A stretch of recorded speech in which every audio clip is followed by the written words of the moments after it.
염려의 치료와 원인과 치료, 이렇게 이런 제목으로 우리 마태복음 6장 31절 34절 말씀을 선포하겠습니다. 이 시간 성령을 의지해서 말씀을 들으실 때 성령의 능력이 임하셨으면 좋겠습니다. 6장이 전반부는 뭐냐면 6장 전반부는 위선에 관한 얘기죠. 위선하지 말라 이겁니다. 6장 후반부는 제자와 세상과는 어떤 관계가 있는가, 어떤 관계가 있는가. 자, 6장 19절부터 24절에는 보물을 하늘에 쌓아두라. 그러니까 제자는 이 땅에 살아도 보물을 이 땅에 쌓아두는 것이 아니라 하늘에 쌓아두는 존재다.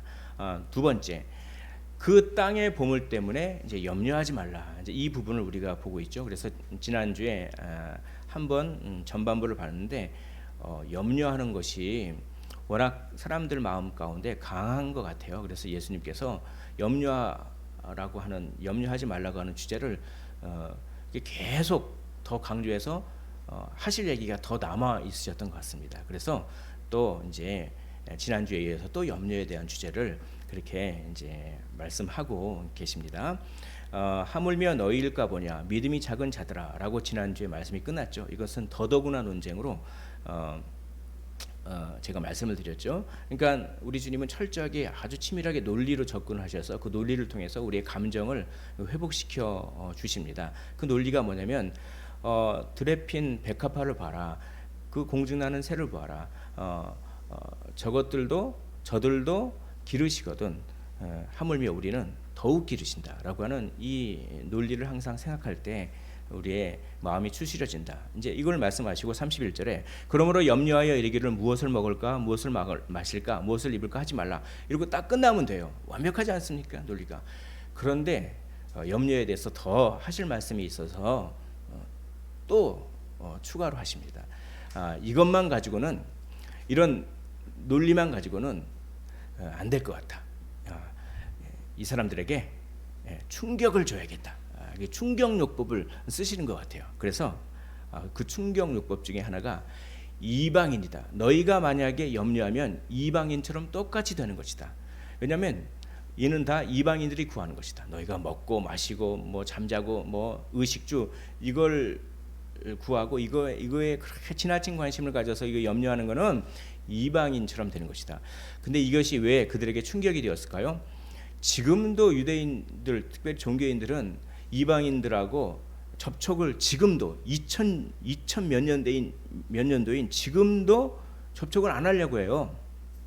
근데 2000년 전인 이 당시에는 이방인하고 스치기만 해도 부정탄다고 하고, 걔네들은 이방인들은 하나님의 율법도 모르고 그런 굉장히 속으로 뭔가 이렇게 자기들은 특권 의식이 있고 선민 의식이 있고 우리는 하나님의 율법을 맡은 자다 그러면서 이방인들에 대해서 굉장히 경멸하는 분위기가 있는데, 너희들이 이방인이다 그러니까 충격으로 다가오죠. 그것이 너희들이 염려하면 이방인 되는 거야, 너희들이 그렇게 경멸하는 이방인 되는 거야 라고 하면서 충격요법을 주실 정도로 염려에 대해서 그렇게 얘기하시는 것입니다.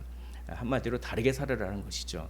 염려하는 것은 이방인과 똑같은 것이기 때문에 염려하지 않음으로써 다르게 살라, 거룩하게 구별되게 살라, 이 얘기를 충격요법을 통해서 하시는 것입니다. 우리는 다른 존재입니다. 우리만이 소금과 빛이요 너희는 세상의 소금과 빛이다. 다른 사람은 소금과 빛이 아니라 우리만이, 그리스도인만이 소금과 빛인 것입니다. 그래서 우리는 천국산 이게 찍혀야 돼요. 우리가 생활과 행위에 천국산 딱 우리가 메이드 인 코리아 찍히지 않습니까? 한국 제품 메이드 인 코리아 딱 찍히면 이게 한국 제품이다 그렇게 딱 알듯이 우리의 생활과 행위에 메이드 인 천국 이렇게 딱 찍혀야 되는 거죠. 그렇게 우리가 다르게 살 때 정말 신비스럽게 우리가 다르게 살면 걱정이 없어져요. 세상 사람들과 똑같이 살면 걱정이 많아져요. 세상 사람들과 다른 방식으로 살면 걱정이 없어집니다. 이게 오늘 말씀의 키포인트죠. 자, 영접하는 자 곧 그 이름을 믿는 자들에게는 하나님의 자녀가 되는 권세를 주셨으니, 우리는 그리스도인이 된다고 하는 것은 권세를 주셨다. 우리가 권력자입니다. 우리는 뭡니까? 그렇게 자부심이 있어야 돼요.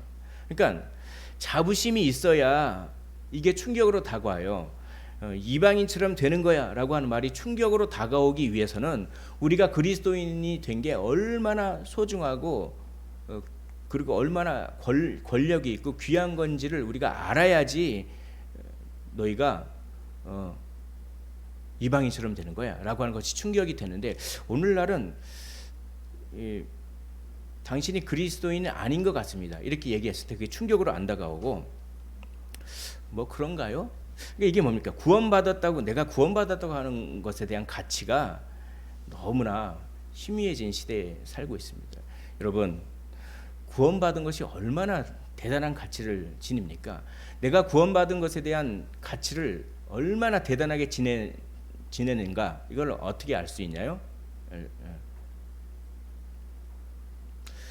너는 구원 못 받은 것 같아 라는 말을 들었을 때 그 충격으로 다가오시나요? 야, 너도 교회 다녔냐? 이런 말을 들을 때가 있어요. 우리가 세상 교회에서 이렇게 주일에 와서는 막 이렇게 믿는 사람들 하지만 믿는 사람처럼 이렇게 예배드리고 그러지만, 또 세상에 나가면은 뭐 구별이 안 되기 때문에 나중에 두 사람이 어디서 만났는데 둘 다 크리스찬이었는데 둘이 서로에게 대거, 야, 너도 교회 다녔었냐? 와, 그러니까 그 사람이 말을 받고, 야, 너도 교회 다녔었냐? 이렇게. 근데 그 말을 들을 때 충격으로 안 다가오는 것이죠. 자기가 다른 사람들에게 그리스도인답게 보이지 않는 것이 별로 충격으로 안 다가오는 그런 시대에 살고 있지 않습니까?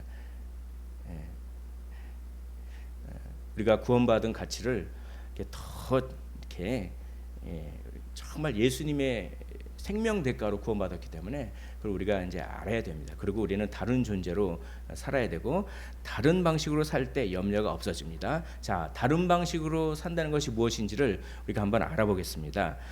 다른 인생관으로 살라고 하는 것입니다. 다른 행복관을 가지고 살라고 하는 것입니다. 세상 사람들이 이런 걸 하면 행복해라고 하는 것과 우리가 이거 때문에 행복해라고 하는 것이 달라야 된다는 것이죠. 그럴 때 염려는 사라집니다. 이방인들의 행복관, 이방인들의 인생관은 크게 두 가지 정도로 얘기할 수가 있어요. 하나는 이 세상은 우연 발생설이다. 우연이다. 그래서 인생은 아무런 목적이 없이 그냥 우연히 생기고 우발적으로 생기는 거야. 이렇게 인생을 생각하는 사람들이 있어요. 예수 안 믿는 사람들은.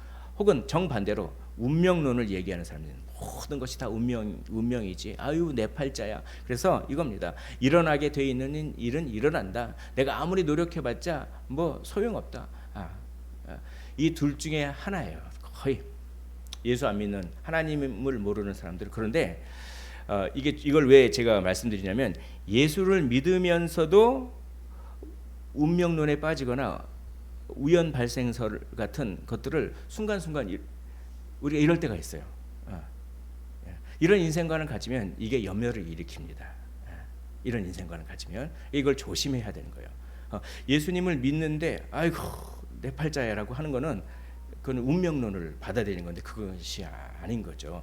자, 이런 인생관은 매사가 불확실합니다. 매사가 불확실해요. 그래서 이런 마음속으로 이런 말, 이 시간을 위해 살자. 이 시간은 내 거야. 이 시간을 위해 살자. 먹고 마시고 즐기자. 왜냐하면 다음 순간 무슨 일이 일어날지 모르기 때문이다. 이것이 운명론이거나 세상은 우연히 발생하거나 그렇게 하나님을 모르는 사람들이 갖는 그런 인생관, 대부분 이래요.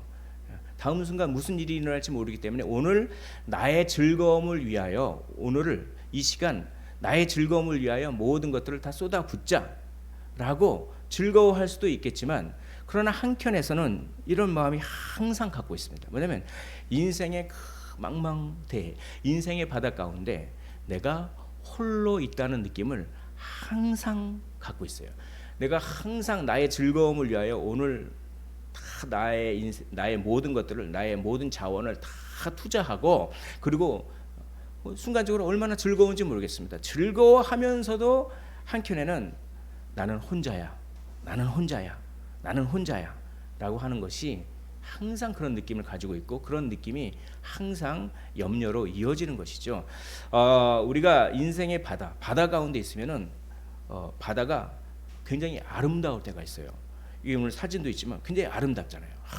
바다가 아름답고, 그러나 바다는 아름다울 때도 있지만 한 번 파도가 치고 아주 껌껌해지고 뭐 비바람이 불면 그 바다가 얼마나 폭력적인지 모르겠습니다. 그러니까 이 바다 가운데 홀라 다 있으면 순간순간적으로는 아름다울 때도 있고 인생은 즐거워할 때도 있고 하지만 항상 언제 폭풍이 몰아닥칠지 모르기 때문에 나는 혼자야. 폭풍이 몰아닥치면 나 혼자 해결해야 돼. 이게 너무 강한 거예요. 이런 이방인의 인생관을 가진 사람들은. 그래서 항상 염려가 있다. 그러나 그에 비해서 기독교인의 인생관은 바로 확실성의 이론이다. 확실한 것입니다. 확실해요. 바로 오늘 말씀 32절에 이렇게 되어 있죠. 너희 하늘 아버지께서 이 모든 것이 너희에게 있어야 할 줄을 아시느니라. 우리 하나님 아버지께서 우리에게 필요한 것이 뭔지 다 알고 계신다라고 하는 것이 우리의 인생관이에요. 그래서 우리는 그 하나님께 그냥 의탁하는 거예요. 기대는 겁니다. 우리는 확실합니다. 우리는 망망대해에 혼자 있는 느낌이 아닌 것이죠. 그것이 기독교인의 인생관입니다. 인격적이고 전지전능하신 분이 우리를 선한 목적으로 인도한다라고 하는 그런 느낌을 항상 가지고 있고, 그렇기 때문에 우리는 우리의 인생관을 통해서 염려를 치료할 수가 있는 것이죠. 자, 하나님과 상관없이 우리에게 일어나는 일은 없습니다. 만일 우리가 어떤 상황에 맞닥뜨려져 있다면 그것은 하나님이 다 예비해 놓으신 거예요. 하나님과 상관없이 우연적으로 아니면 어떤 기계적인 운명론적으로 일어나는 일은 없습니다. 우리의 머리털 하나까지 다 세신 바 되셨어요. 또 이런 기독교인의 인생관을 믿는 사람들은 하나님의 이해와 배려 밖에 있는 상황은 없다고 믿는 것이죠. 만약에 우리가 어떤 상황에 맞닥뜨려져 있으면 이거는 하나님의 배려 안에 있다. 우리가 심지어는 고난일지라도 이 고난 가운데는 하나님의 배려가 반드시 있다. 하나님의 이해가 반드시 있다. 이렇게 우리는 믿는 거예요. 기독교인의 인생관은. 왜냐하면 하나님께서 다 주관하고 계신 것이기 때문에 그렇습니다. 심지어는 우리가 범죄하는 죄악까지도 하나님은 악한 것도 선으로 바꾸셔서, 그렇다는 악을 조장하시는 분은 아니죠. 그래서 우리의 유익을 위해서 그렇게 사용하십니다. 그래서 로마서 8장 28절에 하나님을 사랑하는 자, 곧 그 뜻대로 부르심을 입은 자들에게는 모든 것이 합력하여 선을 이루느니라. 우리의 연약함마저도 우리의 유익을 위하여 사용하십니다. 그런 확실성의 인생관을 가지는 것이죠. 그런 확실성의 인생관을, 하나님께서 우리에게 필요한 모든 것을 다 알고 계신다라고 하는 그런 확실성의 인생관을 가진 사람들은 항상 이런 마음을, 항상 이런 느낌을 가지고 있습니다. 어떤 상황에 처해 있든지 항상 이런 느낌이 있어요. 너는 혼자가 아니다. 나는 혼자가 아니다. 너는 혼자가 아니야 라고 하는 음성을 항상 우리는 갖고 있죠. 그래서 망망대해 가운데 나 혼자 있는 것이 아니라 인생의 바다 가운데 나의 그 인생의 배가 항해하고 있는데 그 배를 예수님께서 운전하신다라고 하는 그런 느낌으로 내 인생을 예수님께서 몰아가신다. 내 인생을 예수님께서 이렇게 인도해 가신다라고 하는 느낌을 항상 갖고 있습니다. 그것이 염려를 치료하는 것이죠. 그렇게 다른 인생관을 가지고 살 때, 다른 행복관을 가지고 살 때 염려는 치료가 되는 것입니다. 그는 여러분들이 병들었을 때 여러분에게 무슨 일이 일어나야 하는지 아실 뿐 아니라 여러분이 가족을 여의고 슬픔을 당할 때 마음의 온갖 고통과 상실을 아십니다. 그는 우리의 모든 필요를 아십니다. 그분이 우리의 아버지 되십니다. 그분이 우리의 하나님 되신 것이죠. 우리는 이렇게 예수님과 같이 말할 수 있는 것을 배워야 합니다. 요한복음 16장 32절에 보면은 예수님께서 십자가를 지시기 전에 내가 십자가를 지면 제자들에게 이렇게 말씀하시는 거예요. 내가 십자가를 지면 니네들이 나를 3년 동안 그렇게 나와 따라다니고 그래서 의리가 있지. 그래서 내가 십자가를 지면 니네들도 다 같이 나를 따라와서 그냥 그럴 거라고 생각하지 마라. 너희들은 나를 혼자 버려두고 다 도망갈 것이다. 이걸 갖다가 미리 예언을 하시는 것이죠. 예수님께서는 인간이 얼마나 상황 논리에 쉽게 빠지는지 아셔요. 상황이 바뀌면 얼마나 그냥 그 상황이 안 닫혀 있을 때는 저는 안 그렇습니다. 베드로처럼 그랬죠. 우리 인간이 그렇잖아요. 나는 그걸 꼭 그렇게 할 것 같은데 상황이 그렇게 되면 얼마나 쉽게 배반하는지 예수님은 다 알고 계셨어요. 그래서 이렇게 말씀하시는 거죠. 너희가 다 각각 제 곳으로 흩어질 것이다. 그리고 나를 혼자 둘 때가 오나니 벌써 왔다. 그런데 예수님은 거기에 이 말씀을 덧붙이십니다. 그러나 내가 혼자 있는 것이 아니라 아버지께서 나와 함께 계시느니라 라고 이 말씀을 덧붙이세요. 이거를 우리가 배워야 합니다. 우리가 어떤 상황에 있든지 그렇게 내가 돈이 많고 내가 어떤 지위가 있을 때는 그렇게 나를 잘 따르고 나를 잘 대해주던 사람들인데 아니 내가 돈이 좀 없어지고 그리고 내가 어떤 지위를 잃으니까 그러니까 그 사람들한테 나 조금만 도와줘. 이번만 좀 도와줘. 평소 때는 아이고 그러는데 그냥 전화도 끊어버리고 그냥 연락도 안 받고 그러니까 막 외로워지는 거예요. 아이고 배신감을 느끼고 그렇게 내가 뭐 이렇게 좀 뭐 있을 때는 그렇게 그냥 간이라도 빼줄 것처럼 하더니만 내가 뭐 이렇게 하나도 없어지니까 전화도 안 받는구나. 그게 인간이죠. 우리가 어떠한 굉장히 고독감을 느낄 때가 있습니다. 아주 쓸쓸해요. 그럴 때 우리는 우리 예수님이 하신 말씀을 배워야 합니다. 그러나라고 하십시오. 그러나라고 외치십시오. 내가 이렇게 고독감이 쫙 밀려올 때, 아무도 내 마음을 알아주지 않은 것 같다고 하는 마음이 쫙 밀려올 때 우리가 첫 번째 해야 할 일, 그러나라고 외치십시오. 그러나 내가 혼자 있는 것이 아니라 아버지께서 나와 함께 계시느니라. 이 말씀을 외치는 사람과 안 외치는 사람은 천지 차이입니다. 이 말씀은 하나님의 말씀이잖아요. 이걸 하나님이 하신 말씀이잖아요. 이거를 믿고 한번 실천해 보십시오. 여러분들의 인생이 완전히 바뀔 것입니다. 우리 그러나 내가 혼자 있는 것이 아니라 아버지께서 나와 함께 계시느니라. 이 말씀 이 부분 한번 읽어보도록 하겠습니다. 시작. 그러나 내가 혼자 있는 것이 아니라 아버지께서 나와 함께 계시느니라. 이 말씀을 많이 사용하셨으면 좋겠습니다. 이 말씀을 하시고 난 이후에 요한복음 16장 32절 이후에 33절에 우리가 너무나도 잘 아는 유명한 말씀이 나옵니다. 요한복음 16장 33절 세상에서는 너희가 환난을 당하나 담대하라 내가 세상을 이겼노라. 우리는 요한복음 16장 33절만 잘 압니다. 그러나 33절이 있기 위해서는 32절이 있어야 되는 것이죠. 우리는 용기를 어디서 얻습니까? 내가 혼자 있는 것이 아니라 아버지께서 나와 함께 계시니라고 우리가 외치면, 마음속으로 외치면 우리는 이렇게 외칠 수가 있습니다. 세상에서는 내가 환난을 당하나 담대하라 하나님께서 세상을 이겼노라 라고 외칠 수가 있는 것이죠. 이 원리를 우리가 잘 아셨으면 좋겠다라고 오늘 본문이 이야기를 하고 있습니다. 복되고 영광스러운 보장에 우리는 다 완벽한 보험에 다 들려 있습니다. 이 세상 보험과는 비교 불가한 무한대의 혜택이 있는 무한대의 옵션이 있는 완벽한 보험에 우리는 이미 들어져 있어요. 이 복되고 영광스러운 보장에 기대십시오. 여러분 성도의 능력은 내가 무슨 일을 많이 하고 하는 것이 아니라 성도의 능력은 기댈 줄 아는 능력입니다. 기댈 줄 아는 능력이 있으셔야 돼요. 다 기대십시오.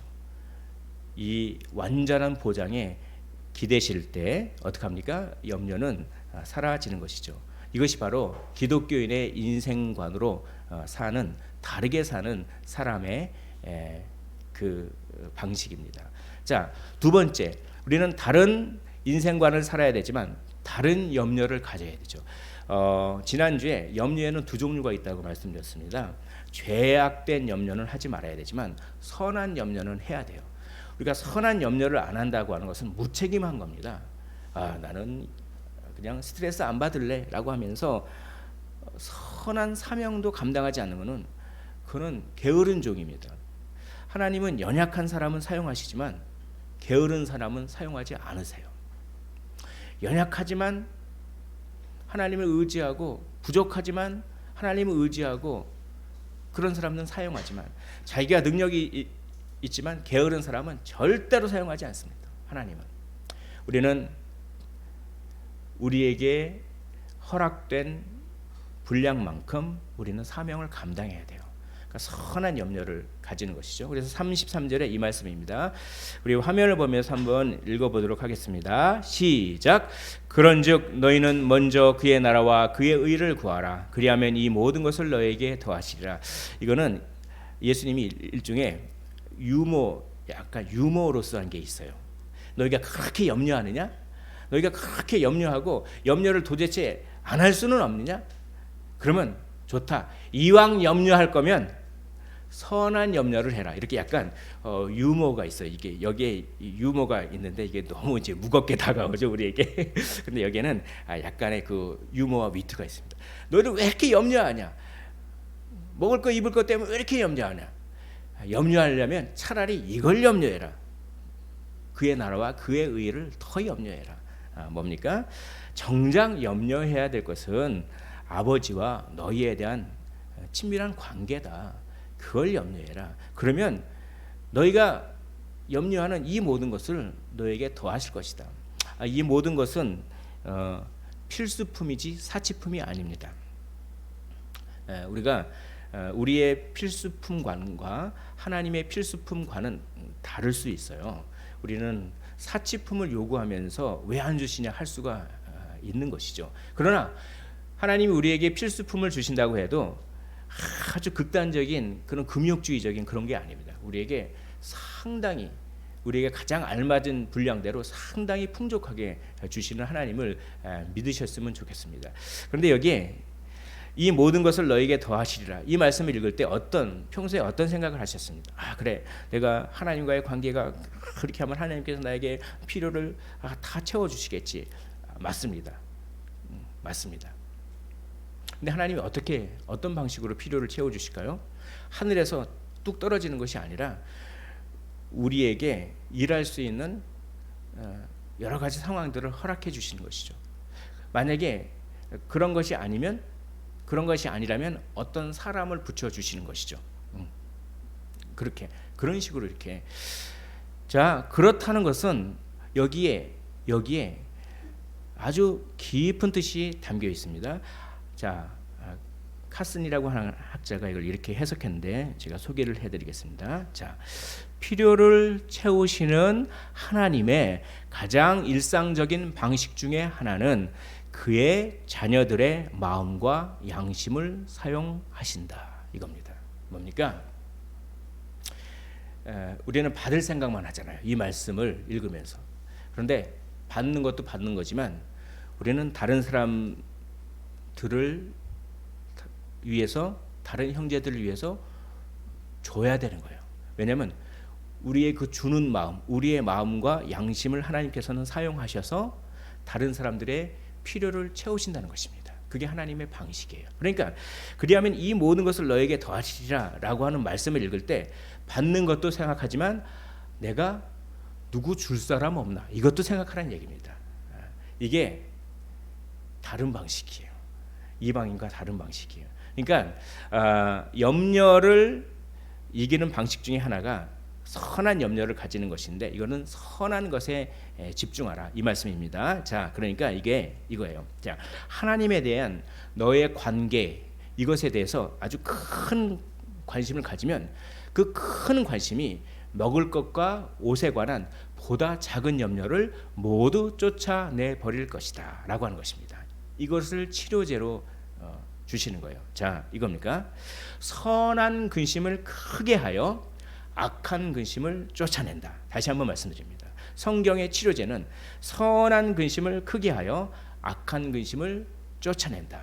이겁니다. 그래서 로마서 12장 21절에 악에게 지지 말고 선으로 악을 이기라. 우리는 선으로 악을 이기는 방식으로 염려를 쫓아내는 거예요. 그래서 선한 일에 집중하고 선한 일에 관심을 가짐으로 말미암아 먹을 것과 입을 것과 그런 문제에 대한 염려가 쫓겨나는 거예요. 그게 치료제입니다. 그게 치료제예요. 그래서 이런 말씀하십니다. 자, 염려의 원인이 무엇입니까? 이방인의 인생관, 나는 혼자야라고 하는 이런 인생관이 염려의 원인이 되었습니다. 이것에 대한 이걸 이렇게 제가 문장으로 한번 바꿔봤습니다. 나는 불확실 속에서 살고 있고 앞으로도 그럴 것이다. 나는 혼자이며 영원히 혼자일 것이다. 그러므로 내가 지금 취해야 할 것은 다 취해야 된다. 보험도 들어놓고 통장 보험 들지 말라는 얘기는 아닙니다. 뭐도 해놨고 해야 한다. 이게 이방인의 인생관인데 이게 본인은 잘 살아보려고 하는 게 오히려 이제 염려를 준다라고 하는 것이죠. 이것에 대한 성경적인 치료 방법은 바로 두 가지가 있었습니다. 그리스도의 인생관을 갖는 것이죠. 무엇입니까? 나는 확실 속에서 살고 있고 앞으로도 그럴 것이다. 하나님이 함께 하시고 영원히 그러실 것이다. 이런 인생관을 가지시면 염려가 쫓겨납니다. 또 한 가지, 선한 것에 집중하십시오. 무엇입니까? 하나님과의 관계에 집중하십시오. 그리고 주는 마음에 집중하십시오. 그러면 신비스럽게도 쫓겨납니다. 완벽하잖아요. 너희는 그의 나라와 그의 의를 구하라. 그리하면 이 모든 것을 너에게 더하시리라. 선한 것에 집중하라. 그러면 근심이 쫓겨날 것이다. 완벽하잖아요. 여기서 딱 끝나면 되잖아요. 근데 예수님은 또 말씀하세요. 왜냐하면 이렇게 얘기하더라도 이런 얘기를 듣고서도 염려를 또 한다는 얘기입니다. 그래서 예수님은 여기서 끝나지 않고 또 염려하지 말라를 한 번 더 강조하십니다. 하나님의 보장에 기대며 선한 것에 집중할 때 염려를 치료할 수 있습니다. 그 다음에 내일을 위하여라고 하면서 한 번 더 염려에 대해서 말씀하시는 것이죠. 마치 용두삼인 것 같아요. 먼저 그의 나라와 그의 의를 구하라. 그리하면 이 모든 것을 너에게 더하시리라. 이렇게 멋있게 딱 끝나면 되는데 내일 일을 위하여 염려하지 말라. 그 얘기를 또 붙이는 게 참 이렇게 별로 멋이 없는 것 같아요. 그러나 거기에는 큰 깊은 의미가 있습니다. 자, 내일 일을 위하여 염려하지 말라. 내일 일은 내일이 염려할 것이요 한날의 괴로움은 그날로 족하니라. 이 말씀을 왜 하필이면 덧붙였을까요? 우리가 우리 자신에게 우리가 괴로움이 있고 염려가 생길 때 이때까지 선포된 말씀을 적용해 보는 거예요. 그래서 그렇지, 새들을 이렇게 기르시니 나는 더욱 하나님이 기르시지. 그렇게 논리적으로 선포하는 거예요. 그렇지. 선한 일을 열심히 내가 이제 그 염려를 잊기 위해서 선한 일을 열심히 해보는 거예요. 근데 염려가 사라지지 않습니다. 그리고 또 그렇지. 나는 혼자가 아니야. 그렇게 생각해도 염려가 계속 사라지지 않는 거예요. 또 우리가 아주 염려에 빠진 사람에게 염려가 불필요하다고 하면서 그걸 얘기해주면서 상담을 한다고 생각해 봅시다. 근데 그 사람이 자꾸 그걸 들어요. 아주 논리정연하면서도 염려는 불필요하다는 것을 아주 그냥 깔끔하게 정리해서 아주 그냥 완벽하게 얘기해 줬어요. 그럼 그 사람이 그걸 듣고 이제부터는 제가 염려하지 않겠습니다 라고 하는 경우보다는 이런 경우가 더 많아요. 하지만 이게 우리 사람입니다. 하지만 이래 하면 어떻게 했습니까? 그 말씀 다 옳은 말씀입니다. 하지만 이런 경우가 생기면 어떻게 하겠습니까? 그 말씀은 다 옳은 말씀입니다. 하지만 이렇게 되면 어떻게 하겠습니까? 이거예요. 그렇군요. 지금은 괜찮습니다. 그러나 내일은 어떨까요? 이 깊은 것을 예수님은 여기서 건드리고 계세요. 염려는 하나의 세력이라고 하는 것입니다. 우리가 선악과를 따먹고 원죄가 유전되기 때문에 우리 안에 죄성이 있기 때문에 태어나면서부터 우리는 뭡니까? 어떤 세력이 있어요. 그래서 그 세력은 항상 염려를 불러일으켜요. 그래서 염려를 멈출 수가 없어요. 그걸 인정하라는 거예요. 일단 그걸 인정하라는 거예요. 그게 내일이라고 하는 말 속에 그게 들어 있습니다. 내일이라고 하는 말씀 3번이나 반복했어요. 내일, 내일, 내일. 이 내일이라고 하는 말은 뭘 상징합니까? 끊임없이 일어나는 상상력을 의미해요. 내일 이렇게 되면 어떡하지? 내일 이렇게 되면 어떡하지? 내일 이렇게 되면 어떡하지? 끊임없이 염려는 하나의 세력이 되어서 우리에게 상상력을 불러일으킵니다. 어떠한 상상력? 왕성한 상상력을 불러일으켜요. 하나의 세력으로. 온갖 유의 가능성을 계속 생각해냅니다. 이상하고 예측 못할 사건들을 막 만들어냅니다. 실제로는 있지도 않은 걸 막 만들어내요. 그리고 아직 닥치지도 않았는데 아직 앞으로 있어야 할 상황 속으로 자기 자신을 막 몰아넣습니다. 이걸 어떻게 합니까? 이 문제에 대해서 34절이 해결책을 제시하고 있는 거예요. 예수님 우리의 상황을 잘 아시기 때문에 단지 이론으로만은 안 되는 것이죠. 오늘 말씀을 들으시고 이걸 계속해서 실천하고 적용하셨으면 좋겠습니다. 우리가 신체적으로 쇠약할 때 이런 상상력이 더 많이 일어나죠. 지나치게 근심하는 타고난 기질이 있는 사람이 있습니다. 그런 사람을 악한 영은 사용해요. 그래서 그 기질을 사용합니다. 우리가 어떤 약한 타고날 때부터 갖고 있는 약점들이 다 각각 다르죠. 그 약점들을 최대한 개선하지 않으면 그 약점들은 반드시 악한 영이 악한 일을 위해서 발판으로 사용돼요. 머뭇거리는 사람, 게으른 사람, 이렇게 고집 있는 사람, 무시하는 사람, 이렇게 자기만 보는 사람, 뭐 그런 거 많지 않습니까? 저도 그런 거 많이 있는데 우욱하는 사람 이런 거는 그걸 빨리 고치지 않으면은 다는 못 고치겠죠. 최대한 개선하려고 하지 않으면 결정적인 순간에 사탄이 그걸 사용할 때가 많습니다. 자, 이 근심도 마찬가지예요. 아이고 근심 계속 근심. 그거를 이제 악한 영이 이제 사용하는 것이죠. 상상력을 더 많이 이제 불러 일으켜서 그렇게 이제 하는 것입니다. 자, 그거에 대해서 어떤 치료책을 하나님께서 말씀하셨냐면 이겁니다. 34절 우리 화면 보면서 한번 읽어보도록 하겠습니다. 자, 시작. 내일 일은 내일이 염려할 것이요 한날의 괴로움은 그날로 족하니라. 분량이 있다. 이걸 믿으라고 하는 것입니다. 한마디로 분량이 있습니다. 상상력은 그대로 놔두면 무한히 생겨요. 그걸 다 담아주지 말라는 얘기입니다.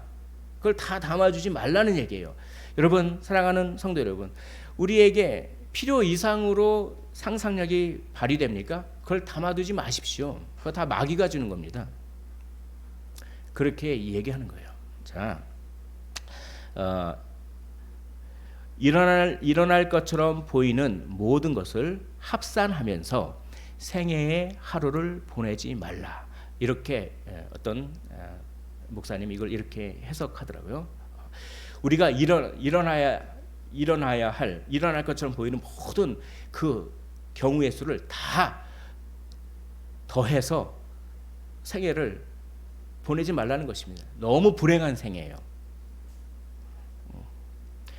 어제나 내일을 짊어지고 다니지 마십시오. 어제 이랬는데 어제 이렇게 할 걸 저렇게 할 걸 내일 이렇게 하면 어떡하나 내일 이렇게 어제나 내일을 지고 다니지 마십시오. 내일은 내일이 염려할 겁니다. 여기는 유머와 위트가 있어요. 내일은 니네가 염려하는 것이 아니라 내일이 염려할 거야. 모레는 니네가 염려하는 것이 아니라 모레가 염려할 거야. 글피는 니네가 염려하는 것이 아니라 글피가 염려할 거야. 오늘 분량에만 충실해. 괜히 마구마구 일어나는 상상력을 다 담아두지 말고 그것을 다 합산하지 말고 어제나 내일을 짊어지고 다니지 말고 오늘을 위한 할당량이 있다고 하는 것입니다. 오늘을 위한 할당량 그것까지만 하십시오. 이건 예수님의 말씀입니다. 하나님의 말씀입니다. 오늘을 위한 할당량만 하십시오.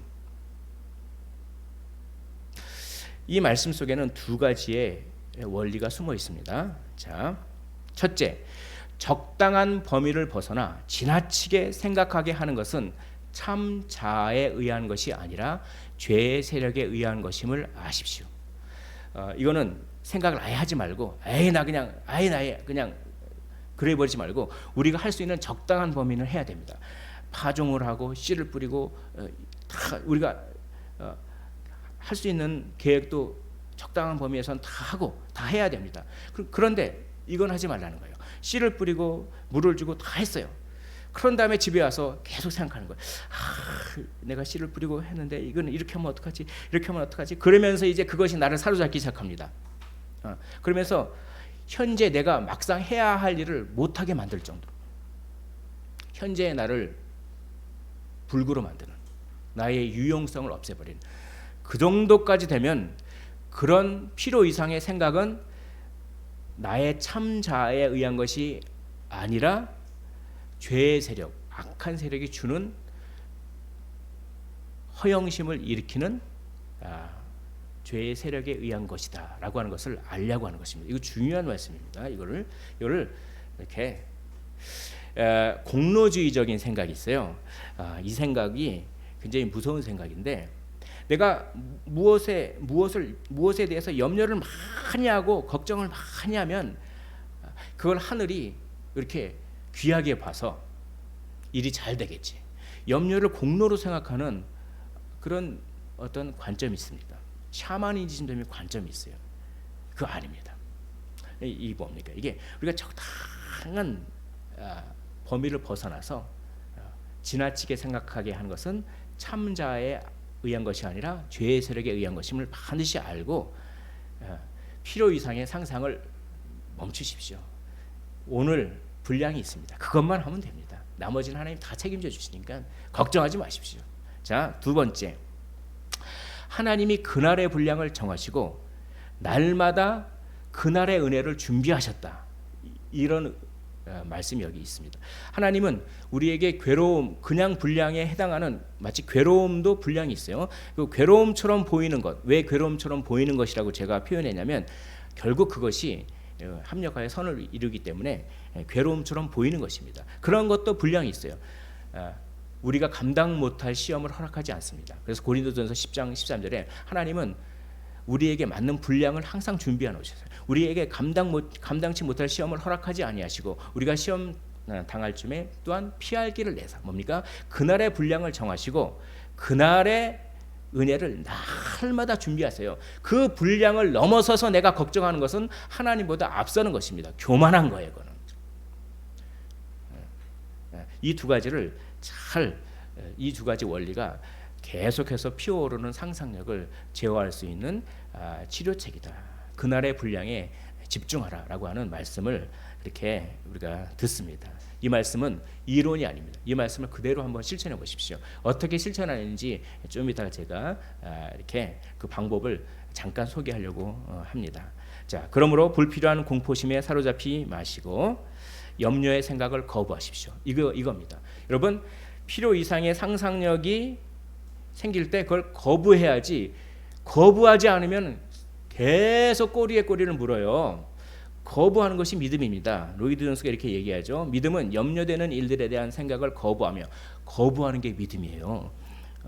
필요 이상의 상상력을 거부하는 것, 특별히 나쁜 의미로의 미래에 대한 생각을 거부하는 것을 의미하는 것입니다. 성경에도 이렇게 거부한 사람이 있어요. 시편 42편 5절 11절 두 번이나 똑같이 반복해요. 이 시편 기자가 너무나도 걱정스러웠어요.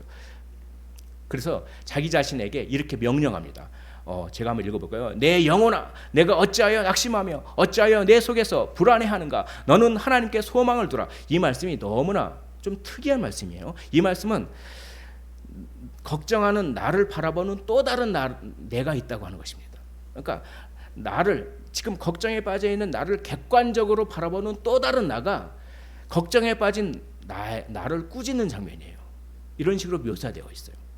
그래, 걱정 속에 빠지면 그냥 거기 몰아일체가 돼가지고 근데 이 말씀은 그 걱정 속에 빠진 나를 객관적으로 바라보는 또 다른 나가 그렇게 책망하는 겁니다. 거부하는 겁니다. 내 영혼아, 걱정에 사로잡힌, 상상력에 사로잡힌, 걱정을 끌고 다니는 내 영혼아, 너는 어찌하여 낙심하며 어찌하여 내 속에서 불안을 일으키느냐. 너는 참자아가 아니다. 너는 하나님께 소망을 두라 라고 명령하십시오. 가만히 내버려 두지 마시고 걱정하는 세력을 꾸짖으십시오. 마귀를 대적하라. 그러면 그가 너를 떠날 것이라고 하십니다. 꾸짖으십시오. 그리고 거부하십시오.